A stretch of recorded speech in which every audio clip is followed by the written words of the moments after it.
Hi, എല്ലാവർക്കും സുഖമല്ലേ? ഞാനിന്ന് ഒരു മട്ടൻ കറി ഉണ്ടാക്കാൻ പോവുകയാണ്. ഇതൊരു സ്പെഷ്യൽ കറിയാണ് കേട്ടോ. ഇതിൽ ഞാൻ ഉലുവാച്ചീര ചേർത്താണ് ഇത് ഉണ്ടാക്കുന്നത്. ഇതാണ് ഉലുവാച്ചീര. ഞാനിത് ഇലകൾ മാത്രമായിട്ട് അടർത്തിയെടുത്ത് നന്നായിട്ട് കഴുകി വെച്ചിരിക്കുകയാണ്.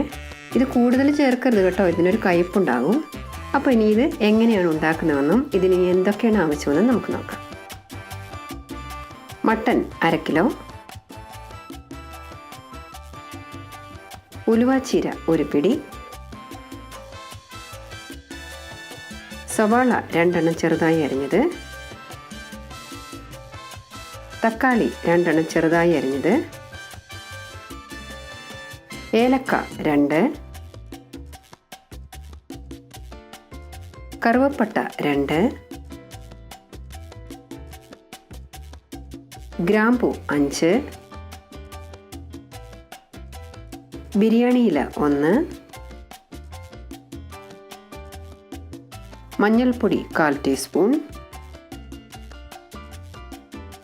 മുളക് പൊടി 1 ടീസ്പൂൺ, മല്ലിപ്പൊടി 1/2 ടീസ്പൂൺ,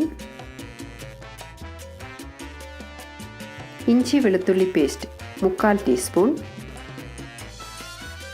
തൈര് 300 മില്ലി, എണ്ണ ആവശ്യത്തിന്, പച്ചമുളക് 3, ഉപ്പ് ആവശ്യത്തിന്, മല്ലിയില ആവശ്യത്തിന്. ഇനി ഇതെങ്ങനെയാണ് ഉണ്ടാക്കുന്നതെന്ന് നമുക്ക് നോക്കാം. ഞാനിവിടെ ഒരു കുക്കർ ചൂടാകാൻ വെച്ചിട്ടുണ്ട്. കുക്കർ ചൂടായതും ഞാനതിലേക്ക് 5 ടേബിൾ സ്പൂൺ എണ്ണ ഒഴിക്കുകയാണ്. നിങ്ങൾക്ക് എണ്ണ കുറച്ചും കൂടി വേണമെന്നുണ്ടെങ്കിൽ ചേർക്കാം കേട്ടോ.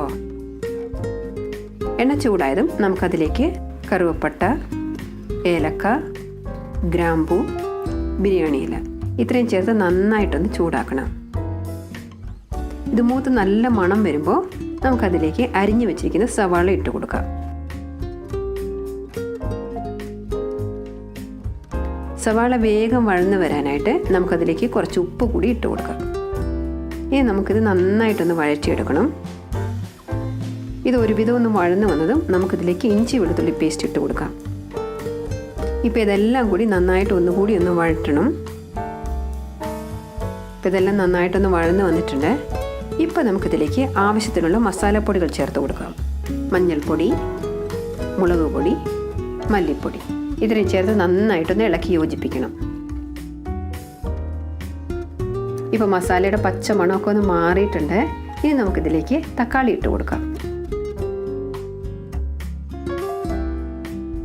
തക്കാളി നന്നായിട്ട് വെന്ത് വരുന്നത് വരെ നമുക്ക് ഒന്ന് അടച്ചു വെക്കാം. തീ കുറച്ചിടണേ. ഇപ്പം നമുക്ക് തുറന്ന് നോക്കാം. 5 മിനിറ്റ് ആയിട്ടുള്ളൂ കേട്ടോ. അപ്പോഴേക്കും തക്കാളിയൊക്കെ നന്നായിട്ട് വെന്ത് വന്നിട്ടുണ്ട്. ഇനി നമുക്കിതിലേക്ക് മട്ടൻ ചേർത്ത് കൊടുക്കാം. ഇതിപ്പോൾ നന്നായിട്ട് മസാലയോടൊപ്പം ഒന്ന് ഇളക്കി യോജിപ്പിക്കണം. ഇപ്പം ഞാൻ തൈര് ഒഴിച്ച് കൊടുക്കുകയാണ്. ഇനി നമുക്ക് കറിക്ക് ആവശ്യത്തിനുള്ള ഉപ്പ് കൂടി ചേർത്ത് കൊടുക്കാം. കൂടെ തന്നെ ഉലുവാച്ചീര അരിഞ്ഞത് ചേർത്ത് നന്നായിട്ടൊന്ന് ഇളക്കി യോജിപ്പിക്കണം. ഇപ്പം ഞാൻ പച്ചമുളക് കൂടി ചേർക്കുകയാണ്. നിങ്ങൾക്ക് പച്ചമുളക് ചേർക്കണ്ടെന്നുണ്ടെങ്കിൽ 1/4 ടീസ്പൂൺ മുളക് പൊടി കൂടുതൽ ചേർക്കാം കേട്ടോ. ഇനി നമുക്കിത് തിളച്ച് വരുന്നത് വരെ ഒന്ന് അടച്ചു വയ്ക്കാം. ഇപ്പം നമുക്കൊന്ന് തുറന്ന് നോക്കാം. കണ്ടില്ലേ, ഇതിപ്പോൾ നന്നായിട്ട് തിളച്ച് വന്നിട്ടുണ്ട്. ഇപ്പോൾ ഉപ്പിൻ്റെ ആവശ്യം ഉണ്ടോ കറിയിലെന്ന് നോക്കിയിട്ട് വേണമെന്നുണ്ടെങ്കിൽ ആവശ്യത്തിന് ചേർത്ത് കൊടുക്കണേ.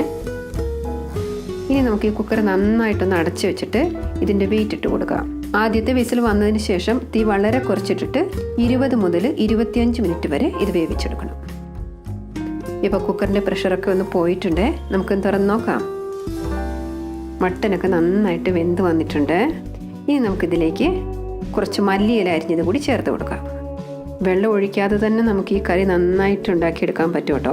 അപ്പം നമ്മുടെ ഉലുവാച്ചീര ചേർത്ത മട്ടൻ കറി റെഡി ആയിട്ടുണ്ട്. നിങ്ങളെല്ലാവരും ഇത് ഉണ്ടാക്കി നോക്കണേ. ഇതിങ്ങനെ ഉണ്ടാക്കുമ്പോൾ ഉലുവാച്ചീരയുടെ കയ്പൊന്നും ഇതിനുണ്ടാകുകയില്ല കേട്ടോ. നിങ്ങൾക്ക് ഈ വീഡിയോ ഇഷ്ടമായെങ്കിൽ ലൈക്ക് ചെയ്യാൻ മറക്കരുത്. അതുപോലെ തന്നെ ഷെയർ ചെയ്യാനും സബ്സ്ക്രൈബ് ചെയ്യാനും മറക്കരുത്.